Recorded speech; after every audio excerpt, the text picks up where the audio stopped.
I've just read a report in the Times just get the date, from September 22nd. Now, there's been an update to this story, um, so I should say that caveat. But I'll just read it out. It's not overly long, so I'll just read it out. Cavalry pair accused of IRA taunts. This report is by Larissa Brown in the Times. She's the defence editor. Two members of the Household Cavalry carried out a persistent campaign of bullying against a Northern Irish colleague, a court martial has been told. Trooper Maxwell Nichols and Trooper Declan Coots allegedly harassed fellow soldier Trooper Scott Alexander with comments about the IRA and car bombs. They put him in a chokehold and headlocks. They put him in chokeholds and headlocks, repeatedly soaked his bed with water, and stole his ironing board and boots. Of course, in the army it's an essential utensil. You need that for maintenance, a panel was told. They also addressed him as Gerry Adams, the former Sinn Féin president. The three were roommates in barracks at Windsor, Berkshire, where they were trainees at the historic regiment which traditionally guards the Queen. The accuser said that when he called them to ask for some belongings back, Coots and Nichols, who were drunk in a pub, told him they would if he called Azan Aziz Sheikh, a Muslim trooper, a racial slur. So they're trying to get this guy to abuse another soldier. Later that evening, Aziz Sheikh was allegedly attacked by Nichols in a pub in Windsor. Nichols and Coots deny all nine charges which relate to incidents between July and November 2020. The trial continues. Well, that was a report in the Times from 4 days ago. I've just seen an update to this that apparently the two have been cleared of all charges. But apparently alcohol was involved at this Witherspoon's trip in Windsor. Um, the case, it makes me uneasy for a few reasons. Firstly, I hate bullies. I hate bullies, whatever their background is. I always have, and I always will.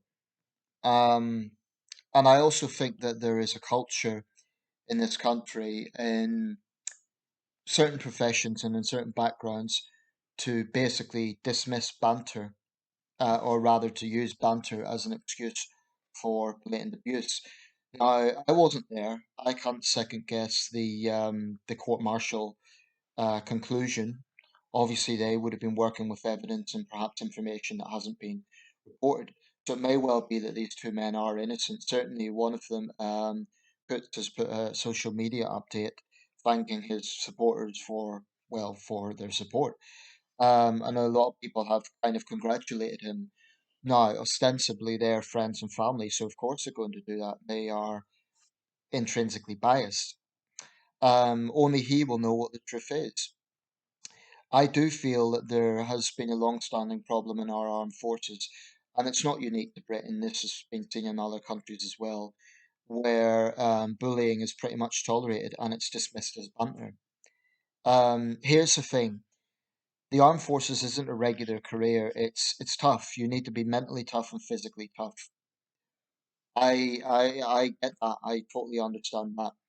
And sometimes when you have an environment which is pressurizing and there is discipline involved.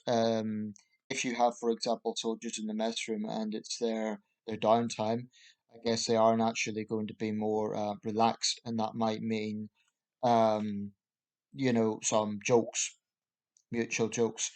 But here's the thing: when does it cease becoming banter? I think it ceases to be banter when it turns into persistent tormenting of an individual. Now, they apparently during this trial, it transpired that Scott Alexander, Trooper Alexander, had told jokes about himself regarding Northern Ireland. If that's true, then it's a bit of give and take. But again, I don't know. I wasn't there. Um, I'm Northern Irish. Growing up in England, I had my share of bullying because of my accent. I had IRA taunts at school. So I could believe it's very plausible. I don't think it's unlikely. I think if you have a soldier with a Northern Irish accent, he is an obvious target. I mentioned previously that I applied to the Royal Navy Reserve, so I've had a little bit of armed forces experience, and I have to emphasize it's quite basic level because I didn't get through the training phase. I think I made a video on the reasons why. Now, I have to say, The vast majority of my exchanges during that time, my let's say relationship with colleagues, other trainees, was very good. I never had any hassle from other trainees. There was one drill instructor who did, he called me Paddy, and it was a bit of, it kind of irritated me, but would I call it bullying? Not necessarily, not in that context. Um, Actually, literally just before the drill session, I'd been chatting away to him. So I took that in the context that it was. But I do think that it would be wrong and misguided for people to say that there is never bullying in the armed forces. I mean, a glaring example of this is what happened at Deep Cut Barracks in Surrey. Over a period of about 10 years, four young recruits took their own lives. Um, so I think there is a problem. Have the armed forces improved? Probably. But I'm uneasy about this case. I'm uneasy with the fact they've just been totally cleared because, well, that might be the truth. They might be totally innocent. But if they have been cleared because they managed to dismiss it as banter, that's a problem. If they assaulted this Muslim colleague, that's a serious problem. I think that should be a court-martial offence. The guy's religion should be irrelevant to his job. As long as he's been vetted for the armed forces, he is serving his country. He should be treated with respect, the same as everyone else. And again, I understand when jokes are flying in the mess hall. The point is they have to be consistently balanced. So, for example, can the Muslim guy make jokes against them? Is it evenly applied? Because if it isn't, then that is the definition of bullying. And I have a problem with this kind of apologia for it, which you hear from some people, both in the armed forces and outside. Oh, well, you know, it's a tough profession. They have to handle the heat and so on. I'm sorry, but racially abusing someone or persistently abusing them, in the case of Trooper Alexander, apparently they wet his bed, they stole his boots and so on. That is not banter, that is bullying. And the armed forces have to take this very, very seriously. So the fact these two guys have been cleared might mean they're totally innocent.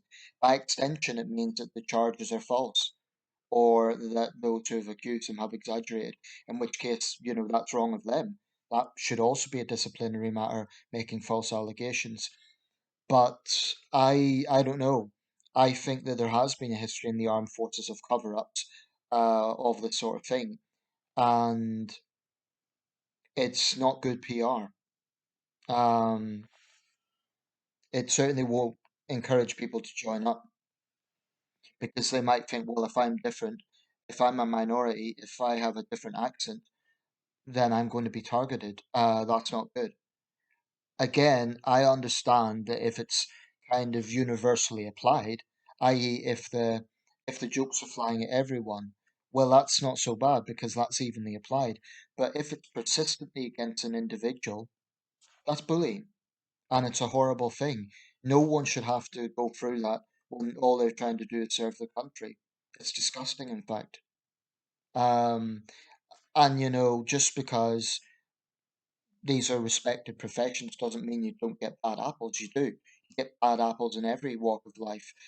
So people shouldn't assume that that isn't possible. Um, anyway, that's my thoughts on it. I just hope that if if there has been something going on, as has been alleged, then it ends. I hope that at least this trial will put the matter to rest, and the troops who have made the allegations don't face any further abuse if that has been the case. Um, because now there's a possibility, of course, if those who are accused are guilty, then they'll get revenge. That's the sort of thing that could very plausibly happen. So the household cavalry, let me just double check that. Yeah, the household cavalry, needs to take this matter very seriously. Otherwise, they're going to preside over a culture of abuse, and they're going to be the next deep cut barracks. So they need to take it seriously. I'm not saying they haven't, but I just think it's a little bit concerning that the defense was it was banter, because very often banter is used as an excuse. It's not like they're saying, "Oh, these allegations are completely false." They're saying it was banter. I don't know. I have a problem with that, but only they know. Only they know. And of course, their friends and relatives are going to support them. That shouldn't be surprising. But that doesn't mean anything, frankly. They weren't there. I wasn't there. So only they know the truth. Only they know the truth. But I just hope that Trooper Alexander and Trooper Aziz Sheikh are okay. I hope they won't face any sort of vigilantism.